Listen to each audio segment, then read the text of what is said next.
Bueno, queridos patitos, vamos a ir con un libro que pude leer como forma de autorregalo de cumpleaños, adquirido en Casa del Libro en Bilbao, como es La conquista de América contada para escépticos.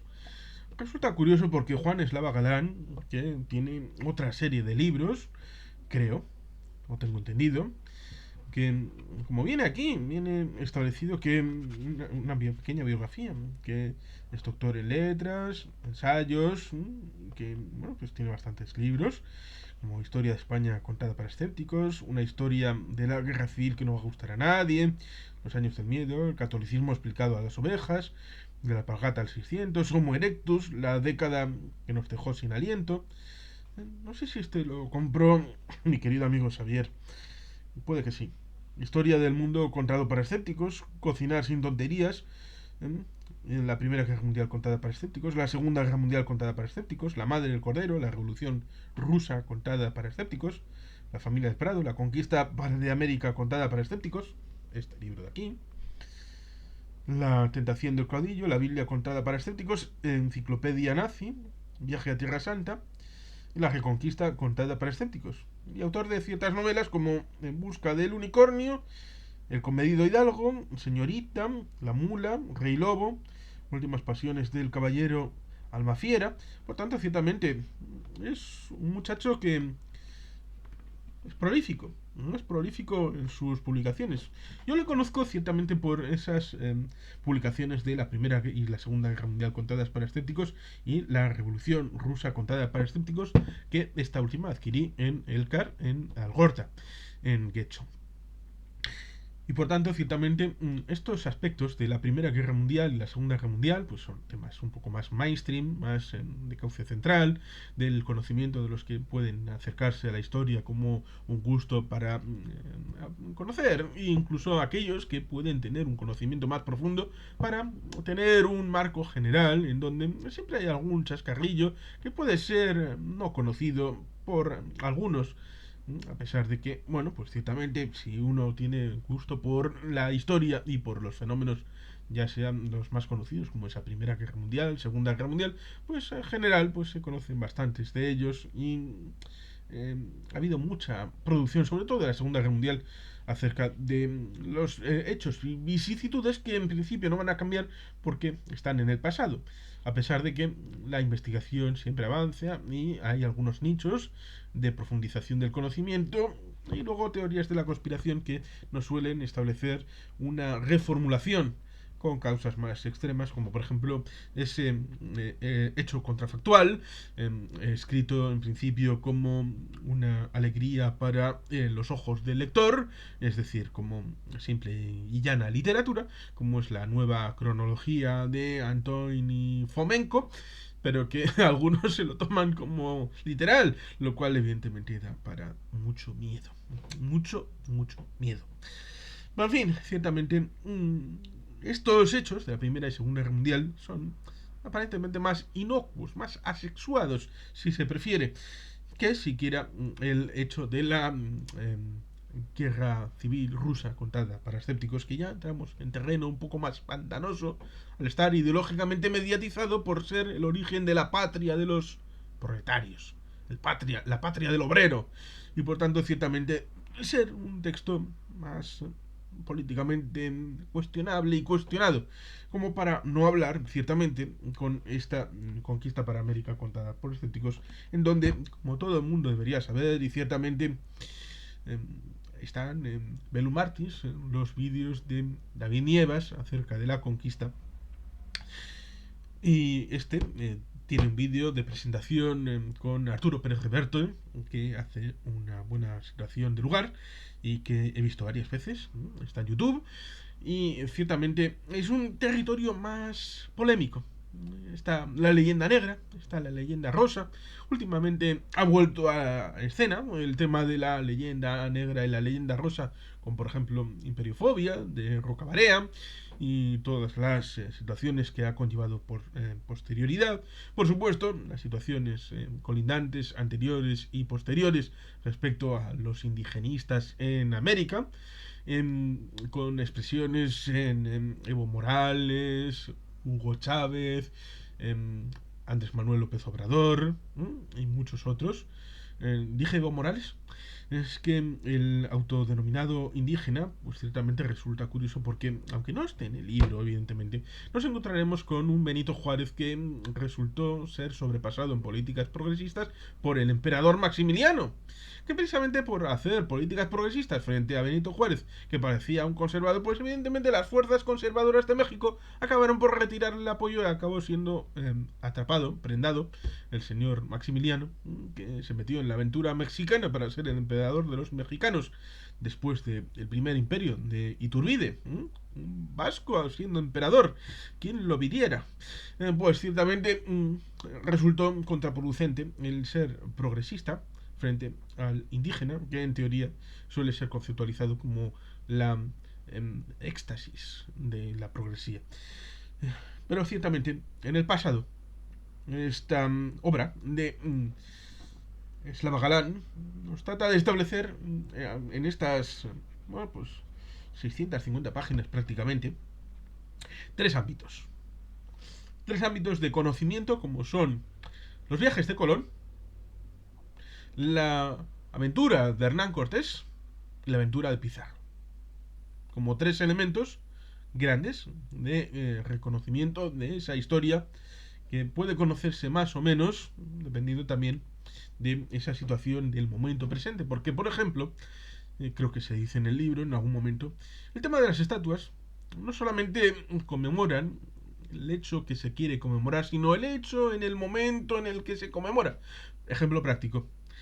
Colón era una persona muy desapercibida en el mundo en los siglos XVIII y XIX, hasta que los italianos que habían llegado a los Estados Unidos quieren reivindicarse a pesar de ser relegados a ser ciudadanos de segunda, como los irlandeses, por ejemplo, al no ser white anglo-saxon protestant people, al no ser blancos, anglosajones, protestantes, que eran la élite en los Estados Unidos de finales del siglo XVIII y siglo XIX.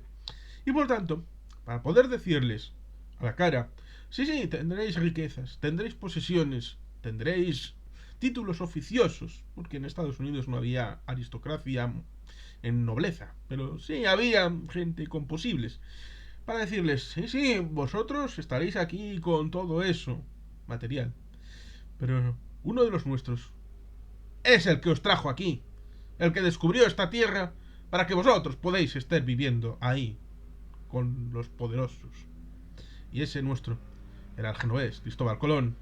Por tanto, si queréis respetar el orden de las cosas, lo lógico es que aquí haya una estatua de nuestro Cristóbal Colón para recordaros quién llegó aquí primero.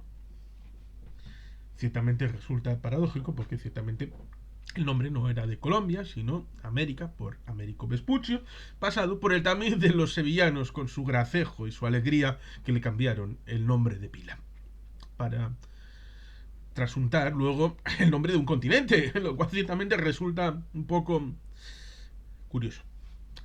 Pero es eso, el asunto es que cuando se ponen, evidentemente no es en el siglo XVI, las estatuas. Con lo cual, la significación y la carga simbólica tiene que ver con el final del siglo XVIII. Y cuando aparentemente se atacan las estatuas, quiere decir que están atacando el símbolo del siglo XVI a quien las erigió en el siglo XIX. Por lo tanto, el asunto es más complejo de lo que pueda parecer, a pesar de que, evidentemente, destruir el pasado es un poco como en 1984, cuando Winston, creo que era Winston, ¿no? Lo recuerdo por el personaje interpretado a través de John Hart en la película de precisamente 1984 con Richard Burton. Esa versión tiene un comentario en el canal. Pues ciertamente le hacen ir cambiando del pasado de la prensa, de la hemeroteca, para actualizarlo a las necesidades del momento. Retirar estatuas es un poco el principio este. Por lo tanto, necesitamos mantener esa historia sin que signifiquen exaltación de determinadas ideas, sobre todo aquellas que van en contra de ideales y valores del pluralismo, respeto a la identidad, pero sin echar por tierra y destruir ese pasado que existió. Otra cosa es el relato que construyamos respecto a esos hechos puntuales, como por ejemplo tenemos el libro aquel de la historia de el gallego aquel que la invención de la historia, que evidentemente está disponible a través de internet. Sobre todo recomiendo en papel, la invención de la historia, que es un libro bien interesante.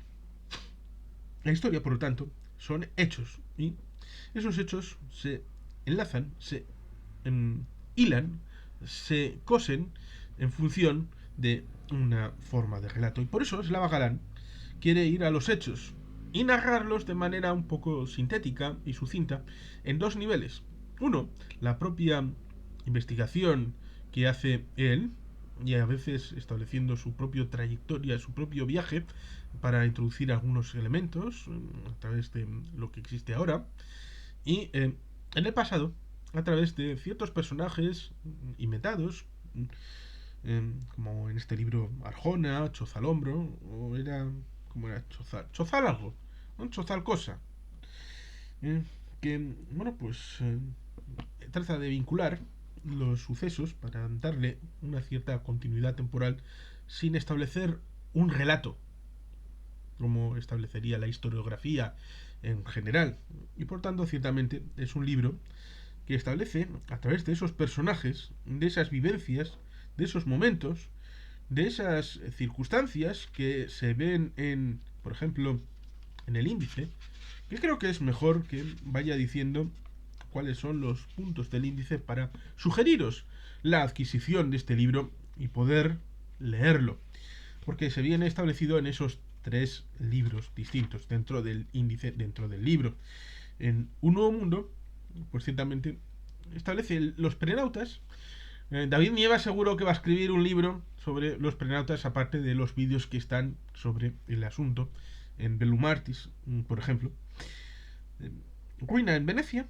Evidentemente ahí tenemos la situación respecto al hecho de la conquista de Estambul, antes Constantinopla, antes Bizancio, y la ruptura de la cadena de la ruta de la seda para los territorios de Venecia, y fundamentalmente el comercio de las especias, que no eran fundamentales en sí, sino por el hecho de que daban gracejo a los alimentos que eran un poco insípidos, y en general pues en Europa daban cierto sabor y distinción a lo que se estaba consumiendo.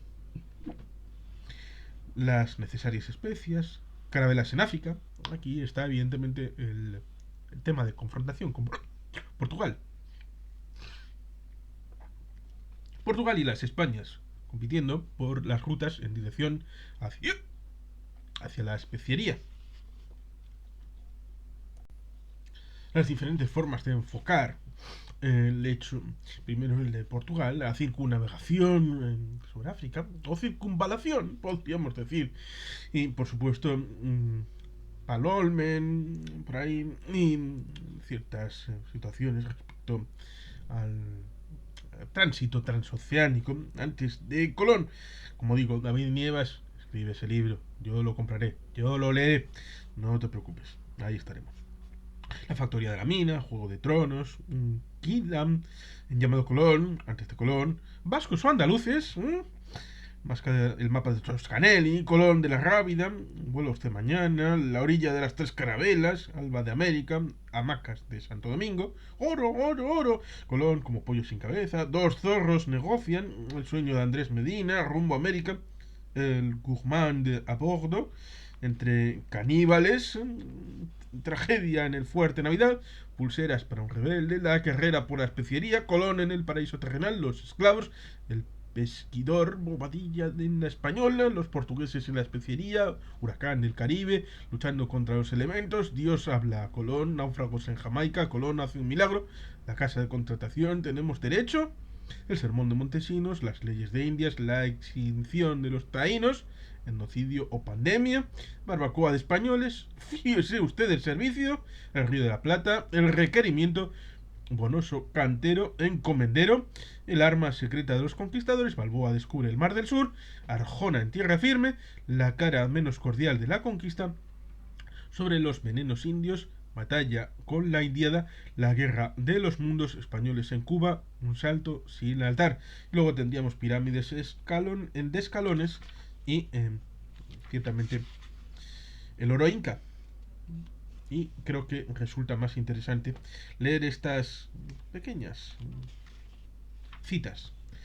Los incas, refugio y amparo de los desesperados de España, iglesia de los alzados, salvoconducto de los homicidas, pala y cubierta de los jugadores, a quien llaman ciertos los peritos en el arte, añagaza general de mujeres libres, engaño común de muchos y remedio particular de pocos, el celoso extremeño, Miguel de Cervantes. Su nombre es Rodrigo de Bastidas, cuelga cinto con la espada, el cinto, el cuerno de la tinta, y convida a descubrir, con esa disposición natural que tienen los españoles para hacer cosas desproporcionadas. Biografía del Caribe, Germán Arciniegas. Que tuviese ánimo para llevar como españoles aquellos trabajos y otros mayores, que cuanto mayores hubieran sido, tanta más honra y fama dejarían en los siglos del mundo. Comentarios reales, libro tercero, Inca Garcilaso de la Vega. Andando tiempos, nos igualaremos y seremos uno en el mundo. Ya no habrá indio ni negro, todos seremos españoles en un mismo hábito. Nueva crónica y buen gobierno, Felipe Guzmán Poma de Ayala. No somos ni vencedores ni vencidos, somos los descendientes de los vencedores y de los vencidos. José Antonio del Busto, historiador peruano, declaraciones a la prensa sobre la retirada de la estatua de Pizarro. Tantas ciudades hermosas saqueadas y arrasadas, tantas naciones destruidas y llevadas a la ruina, tan infinitos millones de gentes, inocentes de todo sexo, condición y edad, asesinada, destruida y ejecutada, y la parte del mundo más rica y mejor, trastornada, arruinada y deformada por el tráfico de perlas y pimientas. Michel Montaigne, ensayos. Sino que nuestra España tiene en tan poco el esfuerzo por serle tan natural y ordinario, le parece que cuanto se puede hacer es poco, no como aquellos romanos y griegos que al hombre que se aventuraba a morir una vez en toda su vida le hacían en sus escritos inmortal y le trasladaban a las estrellas. Historia de Abencerraje y la hermosa Jarifa, 1565, Antonio de Villegas. Y por tanto, ciertamente, creo que es un libro que sabe combinar, lo intenta de manera aséptica, es decir, sin una carga valorativa especialmente intensa, esa realidad de esos tres momentos. Una obra en tres estancias, en tres estadios, como es el previo del descubrimiento, sí, descubrimiento, sobre todo desde la perspectiva extraamericana, porque ciertamente los americanos se conocían a sí mismos, pero para las otras realidades en el mundo no había ese sino extrañamiento. Por eso se llama descubrimiento. Y conquista vendría a ser la perspectiva desde los grupos amerindios, por lo menos desde una perspectiva que también podría ser matizada respecto al conjunto de experiencias respecto a la conquista de los diferentes países respecto a otros. Por tanto, ciertamente, este libro no da todas las claves, sino abre la perspectiva para aquel que solamente tenga los rudimentos básicos para poder profundizar en un primer estadio, en un primer término, para estos tres elementos, estos tres puntos, como es la parte que cristaliza en Colón, la llegada allí al territorio americano, el hecho de los mexicas y aliados y enemigos, porque cuando se consigue la llegada a Tenochtitlán, las cosas pasan por algo, y Pizarro, con vínculo familiar con Cortés. Por tanto, esos tres momentos son importantes, y ahí lo dejamos. Recomiendo el libro vivamente. Y sin más, queridos patitos, es que ricasco, agur, bero bat. Beti jalpean.